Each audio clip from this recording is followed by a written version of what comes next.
Good morning class 12th। So previously हम study कर रहे थे transgenic animals, application of biotechnology में transgenic animals. So transgenic animals that is animals which is modified with the help of transfer of genes. जिस particular animals में हमने किसी alien genes को या जीन ऑफ इंटरेस्ट को ट्रांसफर किया है वो क्या बन जाते हैं, transgenic animals. So there are main objective for the production of transgenic animals. आपने बहुत सारा स्टडी किया था। To study of the normal physiology and their physiological features, study of chemicals, testing of vaccine। किसी वैक्सीन को test करने के लिए भी हम लोग ट्रांसजेनिक एनिमल्स को यूज करते हैं। यहाँ पर एक और यूज मैंने आपको बताया है for the production of biological product. किसी एनिमल्स को जब हम लोग बायोलॉजिकल प्रोडक्ट प्रोड्यूस करने के लिए यूज करते हैं तो वो भी क्या है, ट्रांसजेनिक एनिमल्स। यहाँ पर हमने दो प्रोडक्ट लिखे हुए हैं। Number one is अल्फा-1 antitrypsin. ठीक है, सो ये अल्फा-1 एंटीट्रिप्सिन क्या है, एक तरह से ऐसा प्रोडक्ट है जो कि हम ह्यूमन बीइंग्स में एम्फीसीमा एंड फेनिलकीटोनुरिया डिजीज को ट्रीट करने के लिए करते हैं। ठीक है, सो अल्फा-1 एंटीट्रिप्सिन क्या है, एक ऐसा बायोलॉजिकल प्रोडक्ट है जो कि ह्यूमन बीइंग्स में एम्फीसीमा एंड फेनिलकीटोनुरिया डिजीज को ट्रीट करने के लिए यूज किया जाता है। सेम इन 1997 में पहली ट्रांसजेनिक काउ बनी जिसका नाम था रोजी। ठीक है, 1997 में पहली एक ट्रांसजेनिक काउ बनाई जिसका नाम क्या था, रोजी। उस रोजी का स्पेसिफिक फीचर क्या था, उसके मिल्क में just like the human beings milk, जो ह्यूमन मदर का जो मिल्क होता है उसमें कौन सा प्रोटीन होता है, अल्फा लैक्टोएल्ब्यूमिन। सो ये अल्फा लैक्टोएल्ब्यूमिन जो मिल्क प्रोटीन था जो कि ह्यूमन बीइंग्स के मिल्क में होता है, सेम प्रोटीन हमने सेम मिल्क प्रोटीन किस में बना लिया, जो हमारी ट्रांसजेनिक काउ रोजी थी। सो इस तरह से हमने देखा बायोटेक्नोलॉजी से जो ट्रांसजेनिक एनिमल्स होते हैं उसमें हम किसी केमिकल की टेस्टिंग कर सकते हैं, वैक्सीन का सेफ्टी टेस्टिंग कर सकते हैं, किसी डिजीज को स्टडी कर सकते हैं कि पर्टिकुलर जीन से या पर्टिकुलर प्रोडक्ट से कौन सा डिजीज वहाँ पर हो सकता है, और कुछ बायोलॉजिकल प्रोडक्ट भी हम प्रोड्यूस करवा सकते हैं। अब नेक्स्ट स्टडी करेंगे हम इसमें ethical issues, application of biotechnology में नेक्स्ट हम स्टडी करेंगे एथिकल इश्यूज।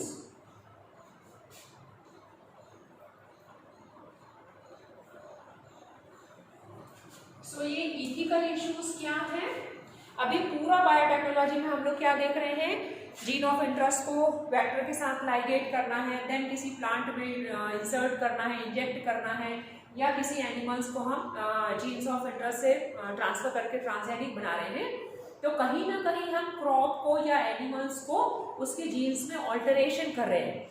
कई बार क्या होता है, हमारे जो बायोटेक्नोलॉजिस्ट होते हैं वो किसी एनिमल्स या क्रॉप पर इतना एक्सपेरिमेंट करते हैं कि उसका जो पूरा का पूरा स्पीशीज है या पूरा का पूरा जो रेस है वो एक्सटिंक्ट होने के लिए डेंजर्ड जोन में चला जाता है। तो गवर्नमेंट ऑफ इंडिया ने क्या है, कुछ स्टैंडर्ड्स ऑफ रूल्स बनाए हैं कि उस स्टैंडर्ड ऑफ रूल्स को हमको फॉलो करना है जिससे किसी भी क्रॉप्स को या एनिमल्स को ज़्यादा हार्म ना हो और उसके जेनेटिक कॉन्स्टिट्यूशंस पर कोई हार्मफुल इफेक्ट ना हो।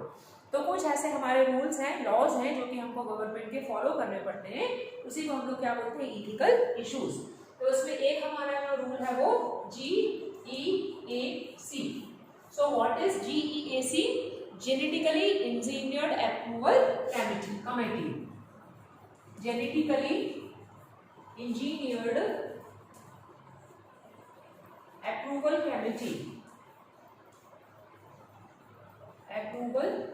कमेटी, ठीक है।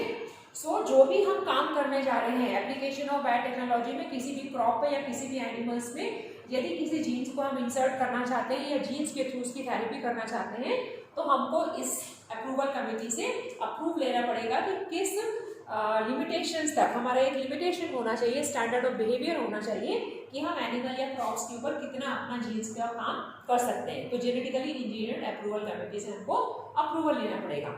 इसी सिलसिले में हम लोग दो चीजें पढ़ेंगे, एक है बायो पेटेंट और एक है बायो पायरेसी।